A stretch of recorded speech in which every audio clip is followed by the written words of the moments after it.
नमस्कार दोस्तों, आप सभी का हमारे चैनल एन के एजुकेशन में बहुत बहुत स्वागत है।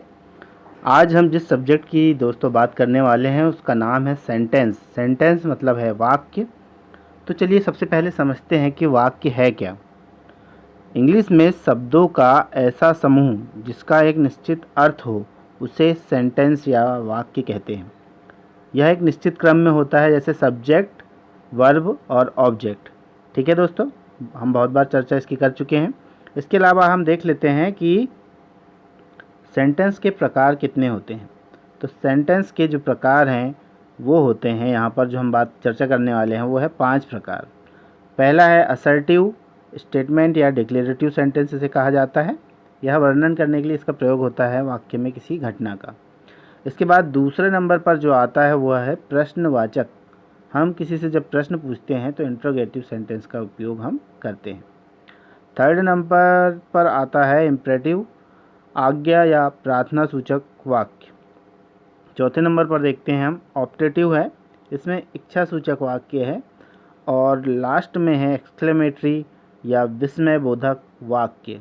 तो चलिए दोस्तों एक एक पर चर्चा कर लेते हैं। असर्टिव स्टेटमेंट या डिक्लेरेटिव सेंटेंस क्या होते हैं, चलिए वो देखते हैं। जब हमें किसी घटना की जानकारी मिले, जब हमें किसी सेंटेंस से किसी घटना की जानकारी मिलती है या हम किसी तथ्य को स्वीकार करते हैं, तब डिक्लेरेटिव सेंटेंस का प्रयोग किया जाता है। ठीक है, यह वर्णनात्मक सेंटेंस कहलाता है और यह अफर्मेटिव हो सकता है या फिर नेगेटिव हो सकता है। तो चलिए देख लेते हैं इसका अफर्मेटिव स्टेटमेंट किस प्रकार का होगा। My father is a farmer. इस वाक्य से हमें ये पता चल रहा है कि मेरे जो पिता हैं वह क्या काम करते हैं, तो वह एक फार्मर यानी किसान है। ठीक है दोस्तों, इसका दूसरा एग्जाम्पल देखते हैं। Ram went to Mumbai yesterday. Ram कल कहाँ गया था, इस घटना की हमें इस वाक्य से जानकारी मिल जाती है। तो राम मुंबई गया था, हमें इसकी जानकारी यहाँ पर मिल रही है। अब इसका देखते हैं नेगेटिव स्टेटमेंट। नेगेटिव स्टेटमेंट में हेल्पिंग वर्ब के बाद नॉट का प्रयोग किया जाता है। जैसे सी इज़ नॉट रीडिंग, वह पढ़ नहीं रही है। यहाँ पर हम देखते हैं कि मुख्य क्रिया के पहले जो हेल्पिंग वर्ब है इज़, उसके बाद यहाँ नॉट का प्रयोग किया गया है और अधिकतर नेगेटिव सेंटेंस में यही किया जाता है। अब आगे हम देखते हैं कुछ जो नेगेटिव वर्ड ऐसे होते हैं जिनका प्रयोग करके सेंटेंस को वैसे ही नेगेटिव बनाया जा सकता है। उसका यहाँ पर एक एग्जांपल देखते हैं। लूज़ द मैच, वहाँ मैच हार गए। यहाँ पर लूज़ जो है वो नेगेटिव वर्ड है, इससे ही ये वाक्य नेगेटिव बन जाता है। अब अगला सेंटेंस है आई हार्डली गो देयर, मैं वहाँ बिल्कुल नहीं जाता हूँ। तो यहाँ हार्डली जो है यहाँ बिल्कुल नहीं का बोध कराता है। इस प्रकार हमने देखा कि नेगेटिव वर्ड से भी क्या कर सकते हैं, हम वाक्य को नेगेटिव बना सकते हैं। चलिए अब आगे देखते हैं। ऐसे सेंटेंस होते हैं जिसमें नो का यूज़ करते हैं और उसी से सेंटेंस नेगेटिव बन जाता है। चलिए देखते हैं उनके example. He has no money, उसके पास पैसा नहीं है। ठीक है दोस्तों, यहाँ पर नो वर्ड का यूज़ किया गया है हेल्पिंग वर्ब के बाद। अगला जो एग्जाम्पल है उसमें देखते हैं आई हैव नो टाइम, मेरे पास वक्त नहीं है। तो इस तरह से नेगेटिव स्टेटमेंट भी यहाँ पर ये हमने देख लिया। अब हम आगे देखते हैं सेंटेंस का अगला प्रकार, वह है इंट्रोगेटिव सेंटेंस। जब हम किसी से कोई जानकारी मांगना चाहते हैं या किसी घटना के बारे में पूछना चाहते हैं या किसी कार्य के बारे में पूछना चाहते हैं कि वो कैसे किया गया, क्यों किया गया, तब हम इंट्रोगेटिव सेंटेंस का प्रयोग करते हैं। और इसको बनाने के लिए दो तरह से प्रयोग किया जाता है। एक तो यस नो टाइप क्वेश्चन होते हैं, एक WH वर्ड से बने हुए क्वेश्चन होते हैं। यस नो टाइप क्वेश्चन जो होते हैं वो हेल्पिंग वर्ब से बनते हैं और जो डिक्लेयर करते हैं या जानकारी देते हैं या जिनका आंसर हमें विस्तार से देना होता है वह WH वर्ड से बनते हैं। तो सबसे पहले हम देखते हैं हेल्पिंग वर्ब से बने हुए क्वेश्चन। इज सी रीडिंग, क्या वह पढ़ती है? इसका आंसर क्या होगा, यस होगा या तो नो होगा। अगर वो पढ़ती है तो यस और नहीं पढ़ती तो नो।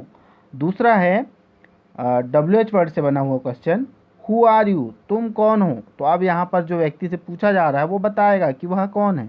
अगर वो लड़का है तो बोलेगा मैं लड़का हूँ, वो लड़की होगा तो वो बोलेगा कि मैं लड़की हूँ। अगर वो कोई स्टूडेंट है तो वो बताएगा कि मैं स्टूडेंट हूँ।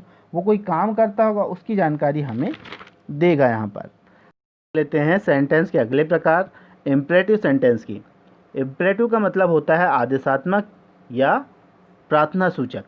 जब किसी वाक्य से हमें किसी के आज्ञा मांगने की या प्रार्थना करने की या आदेश देने की या निषेधात्मक वाक्य की अभिव्यक्ति होती है तो उसे इम्परेटिव सेंटेंस कहा जाता है।